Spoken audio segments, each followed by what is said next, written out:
I think the pain happens when the expectation of the person doesn't match the reality of their actions. That's where the pain happens. Because what you just said is like, some people, I'm happy with it. I'm good. Like, there's no expectation, right? It matches exactly the outcome. For them, it's like, I don't actually want to do whatever that is. And then the outcome is exactly what they want. But some people are like, I want that outcome, whatever it is, to be a big musician, to be a big athlete, to build a successful company, but I don't want to take the actions. That's where the pain happens, right? When there's a discrepancy between what you want and what you're doing.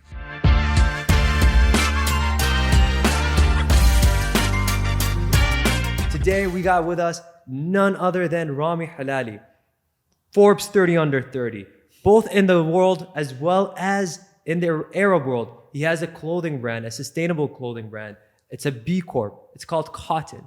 And if you haven't checked it out, it's in Vancouver, Calgary, and in Toronto. So give it up to Rami Helali. Happy to be here. Thanks for having me, Hani. Well, thank you so much for coming, Rami. Appreciate it, my man. Yeah. It's good to see you. Likewise. It's been a couple of years since I've last saw you. Life's been paused for a couple of years. It really has. I just want to know a little more about your entrepreneurial journey as a kid. Were you always an entrepreneur? I don't know. Until like as far back as I can remember, I knew I wanted to start my own business. I'm not one of those people though that had like 100 businesses when they were younger and that kind of thing. You know, I always knew I wanted to do my own thing. Had a ton of ideas. Friends and I would talk about and get excited for a couple of weeks and whatever it is, and then forget about it. And then, you know, one day this thought came around, and 7 years later, Kotn still, you know, exists, and we've been fortunate to grow quite a bit and, you know, build a community. And yeah, we've been fortunate for sure. That's amazing. And so 7 years ago, you started Kotn. What inspired Kotn? Like, what was the catalyst that made it like, this could be a business? Yeah, I could give you an answer that like sounds really polished, but honestly, I was at the time living in New York, and I was like, you know what? The things that we come into contact every day, and at the time I was really thinking about like t-shirts, the t-shirts that we wear every day. We have to make a choice between the quality and price and the ethics or non-ethics. That was kind of the original idea. And I was like, I wonder if we can do this better. I'm Egyptian, background's Egyptian. So I was like, Egyptian cotton's supposed to be a thing. Why don't I just quit my job and go spend 6 months in Egypt trying to figure it out? And that's literally what we did. It wasn't like a meticulous plan. There wasn't like a big grand vision right off the bat. But I think, you know, like reflecting back now, there was like truth to that question. And there was a thing that I can articulate today much better and just like understand the vision and form it over the years. But at the time it was a curiosity and you know, a desire to marry kind of two parts of my identity under one business. I love that. That is a really cool answer. And so a lot of it was curiosity. And I like how you just mentioned it so casual. Like you just decided to quit your job 6-7 months and live in Egypt. Yeah. Can you walk us through what was in your mind when you decided you wanted to kind of do that? This is kind of how I figured. I don't know how old I was, like 25, 26, something like that. And I was just like, you know what? There is literally no downside. The downside is I didn't have much money saved. I can't remember how much it was, but let's call it $5,000, $10,000, something like that. And I was like, what's the downside truly? I was like, you run out of money and you got to get another job. That's probably the downside. And I know that there could have been much worse outcomes than that. But in my head, like more or less, it's like, okay, you quit this job. There's other jobs, hopefully. And, you know, you're going to regret not doing it kind of thing. I was like, just do it and figure it out and take it as a go. Honestly, like looking back now, if I had done it on the side and just kind of been like, oh, maybe I'll figure it out, I'll do it. It's just like, for me, at least the way my personality is wired, I don't think I would have done it. Like I'm all in or I'm not. And I think, you know, a bit of that is a personality thing. And a bit of that is, I think what I've learned years doing it is like, if you're not all in, it's really hard. No matter what you're doing. Like it doesn't matter if it's a corner store, it doesn't matter if it's a brand, it doesn't matter if it's a tech company, all of it's really fucking hard. I like that. I like the fact that the back of your mind, you're like, I can go back, you know, you just quit a job and, you know, you're still young, you're still employable. Yeah. And I'm sure also $10,000, $15,000 would take you very far in Egypt. So I ran out pretty quick, but I just mean like, I figured in my head, it's like the downside doesn't feel that scary, but the downside of not doing anything. And then like fast forward many more years when, you know, at the time I had no responsibility. I didn't really have anyone depending on me at the time, which was a very fortunate position to be in. So I was like, you know what, there's really no true downside to this. I also probably skew towards a little bit like more risk on the scale of risk to risk averse. I don't think I'm not a person that's like really risk averse. But yeah, that's kind of how it is. I wish I could give you like a really detailed answer, but that's how it is. I like that. And I like the fact you acknowledge that different people with different risk appetites. For sure. There's some people who are like, you know what, I'm just going to go all in. And at that time, you're young, you're still young now. But like, you could take that risk, and what's the worst case scenario? You find another job. Yeah. Right. Some people might feel more comfortable being like, you know, let's do this on the side and see where it goes. And I've seen people make it work. Like I've seen people do it on the side and build really beautiful businesses. It's just I'm not wired that way. You're not wired that way. I think it's just when it's hard and you have an escape hatch, like you take the escape hatch. You know what I mean? Like things get hard and like it just gets really tough. There's lots of days where you're like, I really don't want to be doing this. And if you have an easy out, then you just take the easy out. I feel like I can't remember who said this or what movie it was from, but it's like when they say, my plan B is there is no plan B. There you go. Right? Exactly. It's like always keep it a plan A and just go for it. And the retail business is a tough business. Like I didn't know any of this going into it, right? Like I didn't know anything about retail. I didn't know anything about supply chains, but nothing. I literally knew nothing. I was like, yeah, my background's Egyptian. Egyptian cotton's supposed to be good quality. What's the worst that can happen? And I joke, but I did have, when I reflect back on a lot of the ideas was, I think a lot of us that grew up kind of in two cultures, you see both a little more objectively than if you're 100% one or the other. Like my friends that are, Egyptian, grew up in Egypt, or my friends that are Canadian, grew up in Canada without a second culture. Like they're fully immersed and they don't understand that there's anything else. But being kind of one foot in either kind of gives you a different perspective. And I always be like, oh, like this cool thing in Egypt, like if I took it and sold it here, that's an opportunity. But you wouldn't see it unless you had that vantage point. You know what I mean? So it was a theme kind of, reflecting back. Like it was a thing that I always, not every idea, but a lot of the ideas I had, I was like, oh, like that thing in Egypt, but here, or that thing in Canada, but in Egypt, like that kind of thing. And you mentioned that before as well, as like you grew up having 1,000 ideas. Yeah. And you were to evaluate every single idea. How do you evaluate business ideas? So the funny thing is, like, if you were to take a pen and paper and look at Kotn as a business and the likelihood of, getting to the size today that we are, or the next size, whatever it may be, it's like very unlikely. It's just a bad, tough, hard industry. Lots of competition, a ton of other things, like tough with inventory, tough with cycles, like just a lot of things. So I think if you, and maybe this isn't sound advice, but for me at least, like if I'd overthought it, I probably wouldn't have done a lot of things. Like I joke with friends of mine, like it's a lot easier to be an entrepreneur once than twice, I think. Because the first time you're just naive, excited, you have that energy, that excitement. I think folks that do it twice and three times, I'm like, okay, they know what they're getting themselves into and they still do it. So for me, I mean, like, how do you now, with the knowledge that I have, I mean, obviously you want the right industry, going in the right way, trajectory, the right thing. But like at the time, we call it now sustainable and ethical, but at the time there was not really a word. Like people weren't talking about ethical and sustainable in the way that we talk about it today. But for me, it was like, okay, you do right by the people, both Egypt and Canada, but at the time Egypt, you do right by the people, you do right by the places you exist in, the environments. That's just how you do it. It wasn't like we're going to do a sustainable brand. It was like, we're going to just do a thing that we're excited about. Turns out that's called sustainable. And, reflecting back now, that was the trajectory of where things were going, right? I was probably a product of the direction that society was going, probably, right? I love that. And I love how you started, you saw there was something there. Yeah. You didn't know exactly how to articulate it. And as time has passed on, you're like, oh yeah, this is what we're doing. Hindsight's beautiful like that. You can articulate things and sound super smart. And in hindsight, you look back, you're like, I always had it planned like this, but it's not like that. I love it. I love it. And how do you, tell us about an idea when you're like, okay, this idea is not going to work. No, I was joking. My co-founder and I at the time were like, we're going to do an online laundry business. Like because like in New York, most people don't have laundry in unit. So you'd have to take your shit and go down to the wash and fold. And it's like an unpleasant experience and whatever. You do that whole thing. So I was like, okay, but what if they could just like do a thing? And this is like, I don't know what year is this is probably like 2014. There's the internet, but it's not the internet that we know today. I was like, what if you could just order a thing and someone comes and picks up your laundry and you just do it centrally outside of the city and blah, blah, blah. And then I was like, now reflecting back, if laundry was my life, that would be tough. It would be tough to wake up every day and be like, I'm excited to build a laundry company. So happy that didn't work out. That's like one of them. Yeah. And that just didn't work out because like when you dug in, I was like, this sucks. Like, I don't want to do this for a living, you know, like that's not what I'm passionate about. And I'm not excited to show up on this every day, you know, like you're an entrepreneur, you know how it is. Like if you're not excited about what you're doing, it's tough. Not worth it. It's tough. You got to be excited. It's tough. Yeah.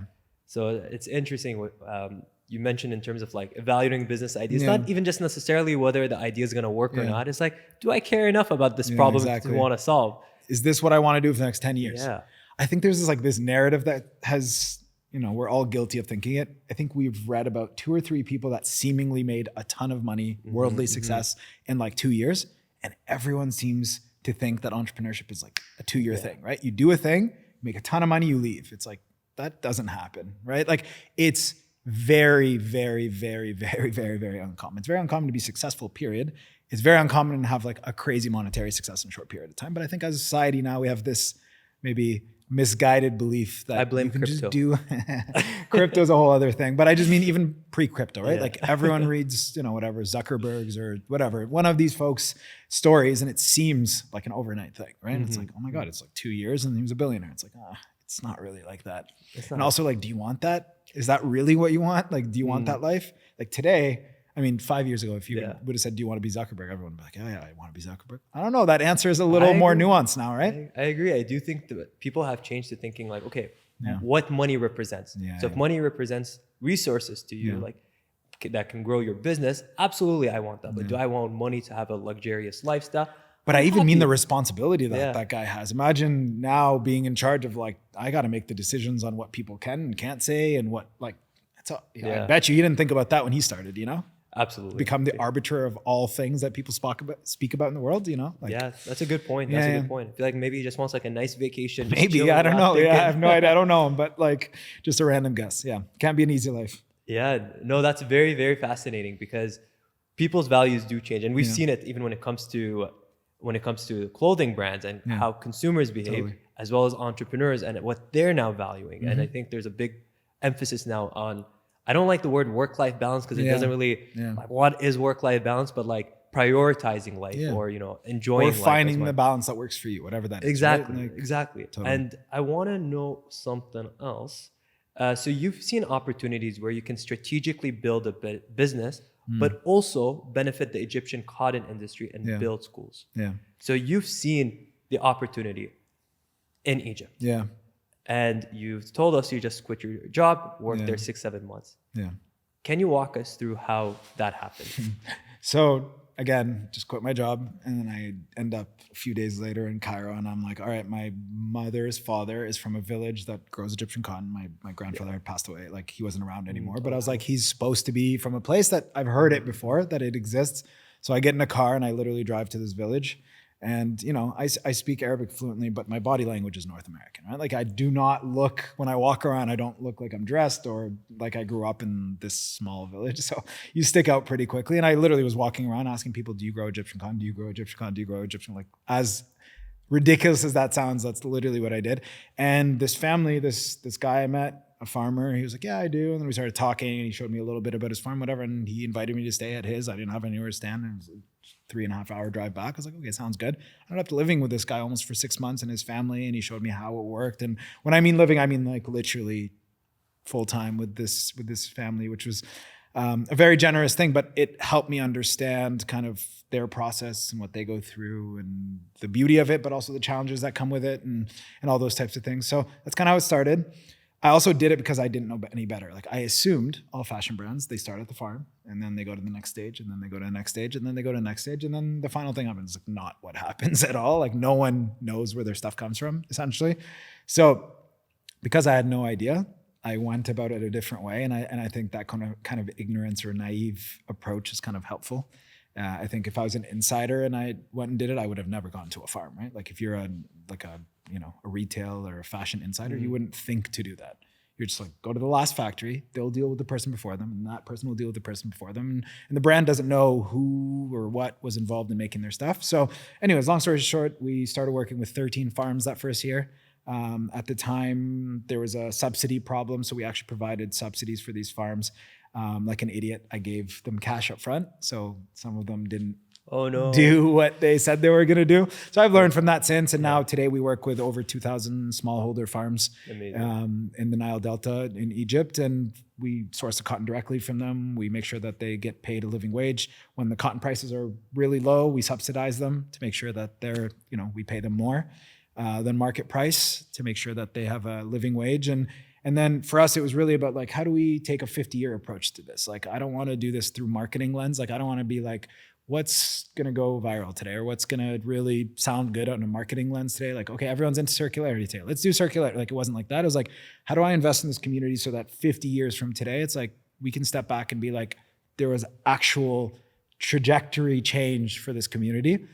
You know how it is. Like, I think it feels far away, that community, but the impact on them impacts us here today in Toronto. And you know how the whole world is very interconnected in that way. So for us, it was about building schools. And today we built 15 schools for those farming communities. And our goal is to get to 50 in the next few years. And, we're on our way, and we've been fortunate to make a little bit of a dent in that number. That's incredible. Like, not only did you create an awesome sustainable business, but you're also giving back, and the business itself is giving back and building these schools.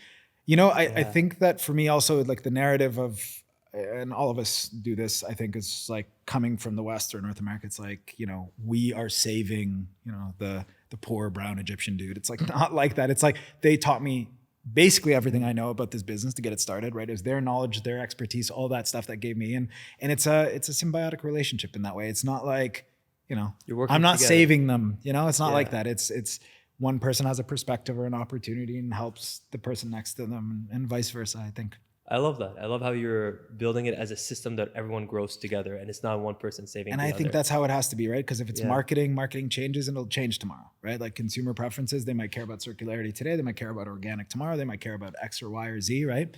And the narrative changes. So if the impact changes with the narrative, then there's never going to be impact. You actually have to measure it over long periods of time. Any of these Band-Aid kind of short-term things don't actually end up creating that long-lasting thing that you're looking for. And what I appreciate with what you said is that it's not just like a trend, because you see a lot of the times, like, buy this shirt and $5 will go to feed like this. Or food we'll give a bank. free pair of shoes to someone. Right? Exactly. And you're right. These things may change based on people's preferences. But when you look at it, it's like, how do we build a system where everyone grows together? That's where the impact happens. I mean, that's at least our hypothesis, and that's what we believe. So that's what we're trying to do, at least. So how do you develop a mindset where you see these opportunities? Yeah, it's an interesting question. I guess I hadn't really thought about it, an active thing that I'm doing to develop a mindset. I honestly just think, I don't know, like growing up, sometimes you think, and I don't know if you experience this, but you're like, oh, I'm not really Egyptian and I'm not really Canadian. I'm like neither of those things. And like you see it in that way. Like you literally see it as a negative thing, but I actually think like such a strength, right? Like I don't actually fully see it one way or another, which means I can look at whatever it is, right? Business or life opportunity, whatever it is, and be like, I actually really like this from that part of my identity, and I really like that. And I can marry those two things and make it happen. So I think it's like flipping your perspective on something that potentially growing up a lot of folks felt negatively about, like the lack of sense of belonging, and actually just looking at it and be like, actually the lack of fully being kind of indoctrinated or completely being bought into one way of thought or another actually gives you an opportunity to look at them objectively. That's a really cool way of putting it, because you're right. Like when we grew up, we were like, okay, like why is my name not Connor or Kevin, right? And then now it's kind of like, hey, we have these lived experiences that we can bring something different. And in the world of entrepreneurship, you want that diversity, you want 100%. That creativity, because all of that feeds into your next. Think about how many exciting like global businesses today exist because of a unique perspective, right? Absolutely. Even things like, and I hate to use this as an example, but just came to my mind, but something like Starbucks, right? That dude just went to Italy and was like, hey, people drink coffee and enjoy it. And they sit around and drink coffee. At the time, the culture in America was just like to-go styrofoam cups, right? And those sorts of vantage points, I think, are what makes really unique things, experiences, companies, people, all that kind of stuff. Absolutely. We got to have more of these experiences. 100%. So you mentioned a lot about how your business helps, and actually, so I didn't just say the word help, but works together with the Egyptian cotton industry and Egypt. One question I feel like a lot of people always ponder, especially in the world of trying to create social impact. should we create a not-for-profit Yeah. or should we have a business? And it seems to me like you've kind of meshed it in a way where I don't know that I have the right answer, but for us, listen, like we have 15 schools. Like that's as many schools as exist in some school boards, like, right? Like that's a lot of elementary schools. So it's not me setting the curriculum, right? I know what I know and I'm good at, and it's not setting curriculum. So we work with an NGO that helps us train the teachers, the facilitators in the communities, sets the curriculum, all those types of things. Like that's not what I'm going to be strong at, and that's not what I should be doing. I should not be responsible for what these children learn. But, I think finding the lane that makes sense, I think private business is probably at least needs to be a big participant in change. Maybe not the entire solution. Government's a piece of it, NGO's a piece of it, whatever. I think private business, though, probably moves a little faster than government and NGO. So probably has an opportunity to push maybe the envelope a little bit faster. Knowing your lane is very important. I think that's key, because you can't really do everything. And I see a lot of these different entrepreneurs where they want to help and they may see an opportunity to help and they're like, let's do this and let's do that and let's create this NGO. Versus it might just be more beneficial for everybody to just work within an NGO or a not-for-profit. Totally. We work with an NGO in Egypt that actually does the facilitator training and actually does that stuff on the go. We build the schools, we build the building, we pay the salaries, we make sure that there's stationary computers, uniforms, all that kind of stuff. But at the end of the day, I should not be responsible for that curriculum for these kids. So we stay out of that piece. I love it. You know your lane, and you guys are exceeding and excelling in that. So I want to now move directions towards leading with purpose, because I've seen you, Rami, and heard so many great things about you with the Canadian Arab Institute from people who know us and know you, and everyone says the same thing. You're a charismatic leader. You know how to lead with purpose. And I just want to know, what does leading with purpose look like to you? I don't know. I never really thought about it, I guess. I don't know. I think just I think that the composition of you, whatever that is, your personality, your mind, everything, there's things that you are uniquely good at that I'm not going to be uniquely good at. And there's things that I'm, potentially uniquely good at that my next door neighbor isn't. And I think understanding what it is that you're really good at. And, growing up, they tell you you have all these weaknesses, focus on making them better. It's kinda, or just focus on the handful of things that you do really, really well and lean into it, be authentic in doing it. I think maybe authenticity is my answer, I guess, is just I don't know. I kind of have been fortunate to be able to do and say kind of the stuff that I care about. And it sounds nice on the outside. I mean, the actual days are kind of hard and most of them kind of suck, but the end of it, the end result is you get to live and do the thing that you care about, even though 9 out of 10 days might be hard, the one day that it feels special, you get excited about, right? So I don't know how to lead with impact. I don't know. I think we all have values and just live your values. Okay. There's a couple of things you said. One is living authentically and leading with being yourself. And I think that shows when you're being true to yourself. And everyone has different leadership styles. And 100%. It's something that, you can see and assess, and there's no one style that works for every organization. I work with someone at my company, and she is maybe the single best people manager I've ever met. She's really, really good at, I think leadership and management they're two different things, right? A leader and a manager are two different things. And for us now, the company's grown, there's a lot more of us at the company than when we started. So, it goes from me living on a farm to, building HR systems and building all these other things that you maybe don't think about when you get started. So I lean on people that are better than me at those things. Am I the best? I don't know, whatever it may be. Am I the best person at HR? Absolutely not, And I do think even as a leader, you need to be aware, okay, this is stuff I rock at. And this is stuff, totally. I know what I'm going to be doing, but maybe this stuff I need someone to help me with. Totally. And I totally agree, especially the difference between a leader and a manager. I find the aspect of managing and having all these operations extremely difficult. And so this is why, sometimes you do need someone who can manage these things. 100%. Right? And I think the initial reaction for a lot of people is to I can do everything. I'm amazing. Because I don't know, whatever. We grow up thinking that there's these people that can do literally every single thing. And then the reality is you're kind of a 10 out of 10 at one thing, a 7 out of 10 at 2 things and a 3 out of 10 and the rest of things. You know what I mean? I like that. I like how you even like emphasize, just got to focus on what you're good at, because you know, there's a million things you're not good at, but 100%. I feel like you're not good at most things. Yeah. But you might be good at 1 or 2 things, you know? But it's true. Like a lot of us have these like things that we're just naturally like decent at, and there's something that we can potentially grow. Totally. Obviously, I do like think there is like you can grow, and if there's something you're really passionate about, sure. you can try to like focus and grow in that area. But like there's other things, you know, it comes naturally. Like why not just also focus on that stuff too? 100%. Right. And you mentioned also about being passionate about what you do, and I can see like you're someone who lives with purpose. Like you have purpose in terms of the business you're building, in terms of the impact that you're creating. What advice would you give someone who is trying to find something that they are passionate about? I think you just do the hard work, and then I think the romanticization of passion is like a dangerous thing. I think that passion doesn't look like we think it looks like. Like passion looks like, I don't know, what's your experience? How many days a week, if you just have to guess, you wake up and you're like, I don't want to deal with this, or I don't want to show up today, or whatever it may be. Like you don't start with a positive thought. What guess? What percent of your days?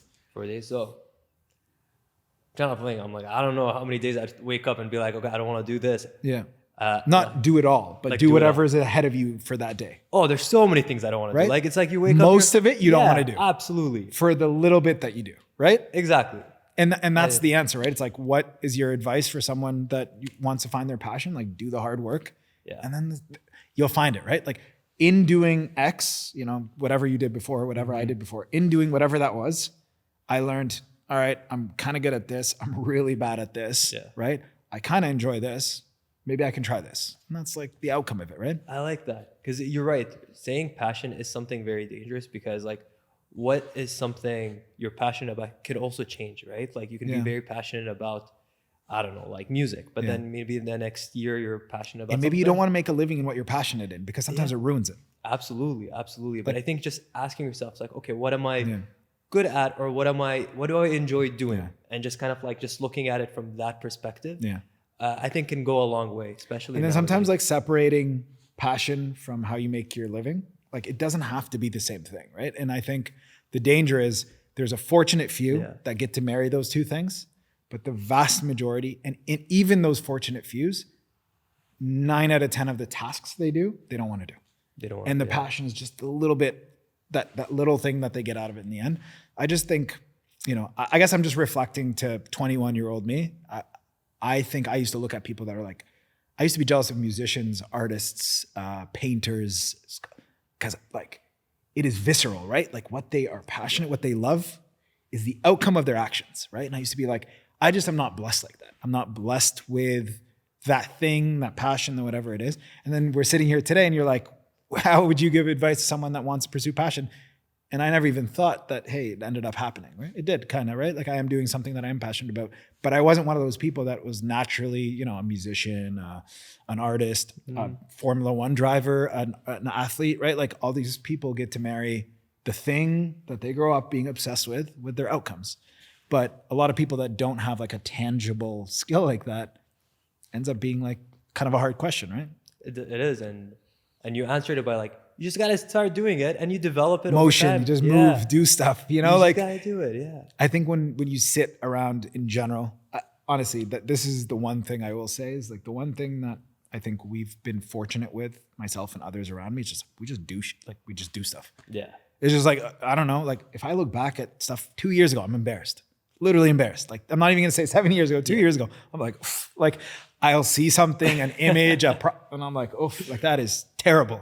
What is it though? That's so 2 years ago, whatever it is, like whatever it is. Like if I could just scroll through my phone right now, just anything from 2 years ago, probably how I communicated, probably how I led, probably how, you know, the output of the company, whatever that is, whether it's a campaign, I'm not the creative, right? But like, I'm not the person literally creating a campaign, but we all come together and the output is a campaign.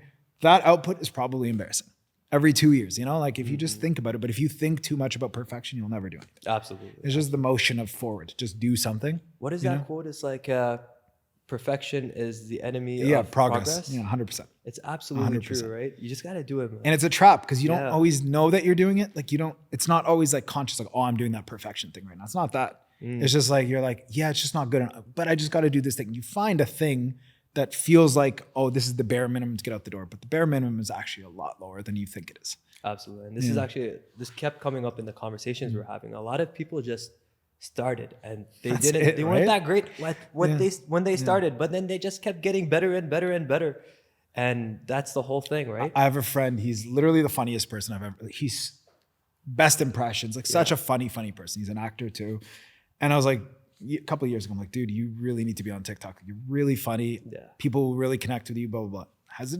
Didn't at the time. And I have another friend who was literally a fraction as funny, built a really, really big following because he just did it. You just did it. And you got to be consistent. Yeah, 100%. Showed up every day. Absolutely.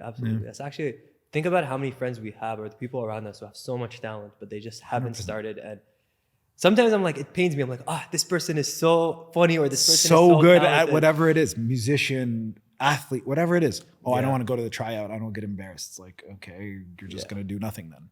And I wonder if that's something that we can help inspire. Like, how do you change someone? Because like, I've always accepted, like, you know what? You can't really change someone how they're wired, but can we as friends or as leaders try to inspire someone to, I don't know, what do you think? Is that like nature or nurture? Like, is that something, can someone have, because you meet some people and they're like, they have a bias to action. You say a thing, they just go do it. You know, you're like, okay, chill, like relax. I don't know, you tell me. I actually don't know an answer to that. I don't know if you can inspire that in people, or can you bring that out of people? I think to a certain extent, for sure. I think so. I think like there's always going to be like some people who are just naturally like hustlers. They're going to go for it. And then some people are wired differently where maybe they don't want to. And there's nothing wrong with that. They have their own lives. And I have so many successful friends who are just happy, like doing their own thing. The balance that they have is perfect. Totally. And even though they may have the potential, but they don't necessarily want to do that. And I think that's fine. Totally. So I guess it's a long-winded answer of saying, yes, I think some people naturally have that. Yeah. And yes, maybe it will develop over the years. Totally. But I don't think you can convince someone. I think the pain happens when the expectation of the person doesn't match the reality of their actions. That's where the pain happens. Because what you just said is like, some people, I'm happy with it. I'm good. Like, there's no expectation, right? It matches exactly the outcome. For them, it's like, I don't actually want to do whatever that is. And then the outcome is exactly what they want. But some people are like, I want that outcome, whatever it is, to be a big musician, to be a big athlete, to build a successful company, but I don't want to take the actions. That's where the pain happens, right? When there's a discrepancy between what you want and what you're doing. That's the issue, right? Like if you're happy with just, your 9 to 5 and like just chilling, that's okay. There's nothing wrong with that, but you can't then complain. I mean, the biggest wealth is peace of mind. So however you get it is it, right? So if you get it from working 9 to 5 or working 9 to 9, whatever it is, like work is only a piece of it, right? Biggest piece of wealth, or no, biggest wealth is your peace of mind. I love that. Right? That's like quote of the day, guys. It feels like a universal truth, right? It is. Because you could have everything, but if you don't have peace of mind, you have nothing. Peace of mind is key. Yeah, is key. How do you keep yourself grounded? I think you find your combination. For me, it's probably a combination of family, faith, whatever things you grow up with, your combination, working out, whatever you find your combination. Sometimes you like mess up that combo, right? Like you lean in a little too much this way or that way, and then you have to rebalance it, and then or you get a little older, a little whatever it is, and you just have to continue to tweak it, right? Something that isn't enough anymore, or something that was enough, you're like, oh, that's way too much now, I need less of that, whatever that is. But you have to constantly reevaluate what that combo is. I mean, that's the struggle, right? Out of curiosity, are you big on meditation? Because I feel like you are. Listen, I don't know what sort of meditation you have in your mind, but I grew up Muslim, I practice. So I think probably what you are asking in some of the actions or kind of the faith that I grew up practicing. So I think at the end of the day, we're all circling the same thing, right? We're all circling the absolute truth, whatever that is. Yeah, I was going to say, like, whether you call it meditation or praying. Exactly. It's having some time to reflect and be with yourself. And by the way, I'm sure you feel the same way. Like, you have days where you feel really anxious or really this or really that. That's normal. It doesn't mean that, like, because you generally can find peace of mind doesn't mean you can specifically on a day not have not peace of mind. You know, like you can generally have general peace of mind, but like one day might be worse than the other and one day might be way better than the other. And that's just the normal outcome, right? I love that. And it's very true. It's not every day is going to be. It's like not a static thing, it's right? Not, We it's think really of not. it like as a copy paste, Yeah. like health bar, you know, in video games. Like it doesn't look like It's that. not- One day it's it's not. full, one day it's a little empty.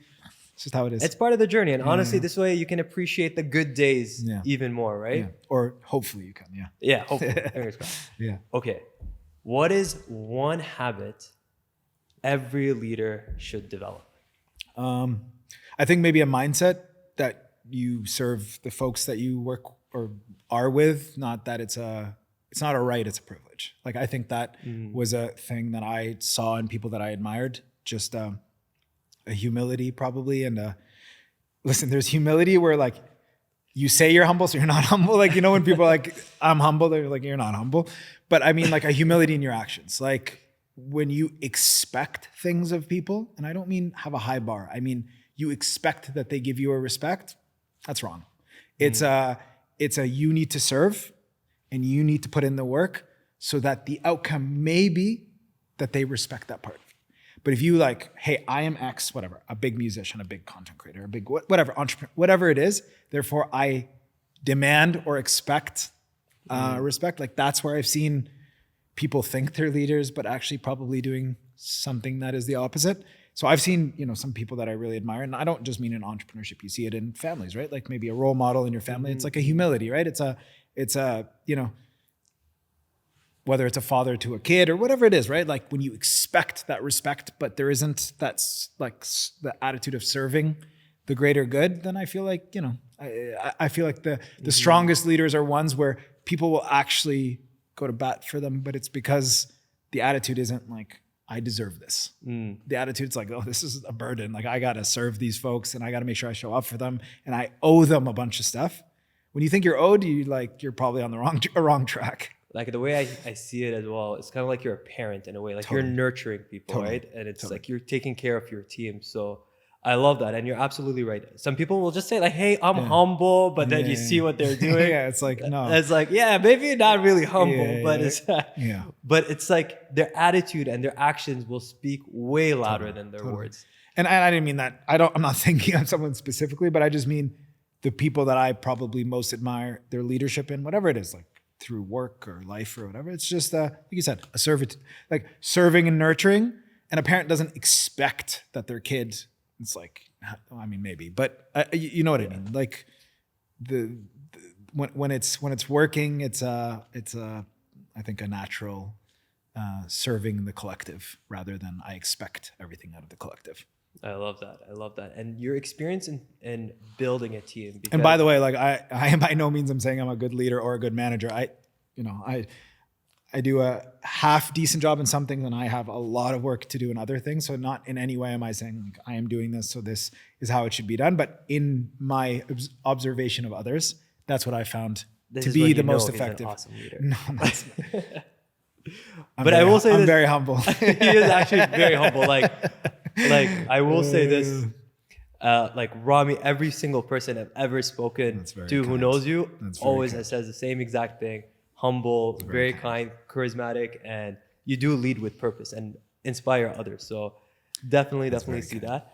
I want to ask you just a couple of last questions, which is one, in terms of building a team, because we always talk about like starting a business and you know everything starts to then take off. But how do you build a successful team for you to scale? Yeah, first of all, what works day 1 and day 10 and day 100 and day 500 it's different in every single stage. And that's kind of the hard thing, right? Because someone, and sometimes that's a founder, but someone on the team is really incredible at this stage from 0 to 1, but not as good from 1 to 10, right? It's a different skill set. It's not that they're not good, it's just a different skill set required. So I don't know, you ask yourself a lot of hard questions, right? Because it's someone you really care about and someone that's has given so much to the business, but sometimes like naturally doesn't have, like this business, you know, I have co-founders, which they're both amazing people. But other than that, we had our first employee, like I credit her so much to this business being here today. Her name's Heather and she, you know, literally built this business. People ask me who built this business. It's Heather. Like she, she was able to do things that I wasn't able to do. She had like a patience and a strength and that complemented mine and the others that were in the company. So, I think you attract the right people when you do sort of the right things, and sometimes you attract the wrong people and then you course correct. And I think maybe just asking yourself the hard questions all the time. It's like, is this still the right person to be doing this thing? Right? Because how long someone's been at a company doesn't mean how senior they can be, right? Sometimes like as the company grows really quickly and whatever it may be, then all of a sudden, at the time I remember feeling like I'm a kid and I'm interviewing people that have kids my age. I remember like feeling that way, right? And That's kind of it's an adjustment, right? And the first time it doesn't work out and you have to have that conversation is like a really tough, crappy thing. And then, it's not that it gets easier or better, but you start understanding, why maybe these things have happened. I don't know. No, I like that. And I like the fact that when you're looking in terms of building a team, you're not looking in terms of just people. You're looking at what does the business need? Yeah. What does the company need? Which at is a that hard specific thing, right? stage? Because company and human, like looking at it from a pure, what does the Yeah. business need? But then having the grace to give Yeah. people the flexibility, it's ruthless if you're like, okay, the company's outgrown this person, they're gone tomorrow. Like that's messed up. But you sometimes have to give people grace, 6 months grace to catch up to where you need them to be. So that's kind of, you push and pull. It's an imperfect Absolutely. process, but you do what you can. And sometimes, the company may pivot and Yeah, totally. it may change what you need. Yeah. And Building companies is a tough, messy, imperfect, non-straight line process. yeah. Yeah. I forgot who mentioned this, but like the way you build a company, it's like an art, right? It's Yeah. there's no necessarily a blueprint for every single company. Every single company has its own different way of building it, and it's cool to see. It's a cool journey. I remember when I go to Egypt and I meet some people in the industry, like people who have been in the industry a long time, like, yeah, we source it from the farmers, the Egyptian cotton, we only work with Egyptian cotton, whatever. And they would literally look at me like I was insane. I'm like, what are you talking about? So, there was no blueprint to kind of follow. There wasn't like a company that had, built at the time their supply chain in Egypt in that way. And a lot of people like at the time were just like, you're not gonna do that. That's not a real thing. Like that was kind of the reaction most of the time from people who knew the industry well, and not to their own fault. It just didn't exist at the time. Yeah, no, I can see that. It's they're conditioned also to think in a 100%. different way. Exactly. Okay, last question I have. All right. What is the worst piece of advice you've ever received in your life? Oof. I'm going to be bad at this question because I don't like retain this stuff. When people say stuff, I'm like, oh, I don't like that. I just forget about it. Forget it. What's the worst piece of advice? I don't know. I think anyone that's like, do it because it's done this way, and you can apply that to everything, right? It's like when you start a business, like, you can't do it because no one else has done it. Or when you, or whatever it is, music, whatever you're developing, when someone's like, oh, you can't because it's not. It's like, all right, well, if it's not today, it can be tomorrow, and you do that. So maybe something like that. But honestly, I just, I don't then pay let's attention. flip that question. What's the best piece of advice you've ever received? I guess it was about something like leadership thing, just hearing someone speak about it for the first time. Like, I think growing up, I understood inherently maybe that, or maybe I was drawn to folks that led with that sort of buy-in and humility. And the first time I saw it in front of me, I was like, oh, that's what it is. It's like, oh, this person actually really gives a shit and actually is there to take care of this person or that person. It's not for show. It's not for whatever it is. And the first time seeing it in action, I was like, oh, that's what it looks like. That's what good looks like. That's what good leadership looks like. I love that. Yeah. Rami, my man, I really good to see you, appreciate my you man. being here. This Thank you was so much for having awesome. me. So before we end up, say a few last words to the camera. Tell them about Kotn, anything where they can follow Kotn. We're at kotn.com and at kotn on Instagram. And we've been fortunate to date and looking forward to continuing to do it. That was awesome. So thank you guys very much for tuning in. Please do not forget to subscribe. #Yalla bye.